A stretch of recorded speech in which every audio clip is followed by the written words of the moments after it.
A ver, callai, a ver si van a venir los turistas.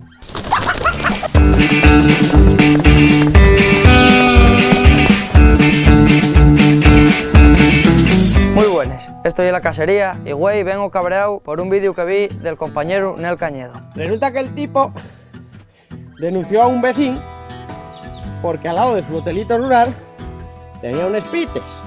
Y hay un gallinero con unos pites y claro, los pitos canten. Kikiriki, kikiriki. Estoy ferviendo. ¿Oísteis la historia de los dueños de una casa rural que protestaban porque los pitos metían ruido? Pues por lo visto, en Cangas de Onís, los dueños de un hotel rural quisieron cerrar un pitero porque los pitos cantaban y molestaban a los de la casa rural.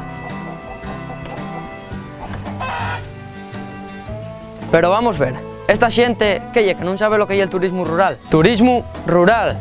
Rural, señores, rural. Si é que hai que ser un pouco fatu para non entender que en turismo rural hai cosas rurales. Hai tranquilidad, sí, e hai menos contaminación, tamén é verdad, pero hai cosas verdes, praos, ríos, tamén hai vaques que bramen e pitos que canten. Que venga xente de Madrid a quexase, pues a lo mejor puedo llegar a entenderlo porque son de una ciudad y no oye lo mismo, pero que venga una persona del pueblo a quexarse, por favor, por favor. Que non sepa que en los pueblos hai pitos y los pitos canten, pues é una cosa que no puedo llegar a entender. Y que non pueda ver eso como parte de la experiencia de vivir en el campo, pues son cosas que no entren en la cabeza de nadie. Y igual que si voy yo a una ciudad y protesto porque pasen coches o porque a las 2 de la mañana pasa el camión de la basura.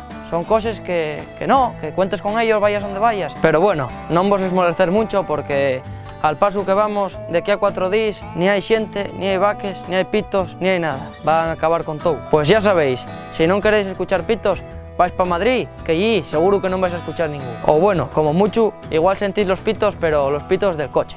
Vémonos la semana que viene, aquí, na casería.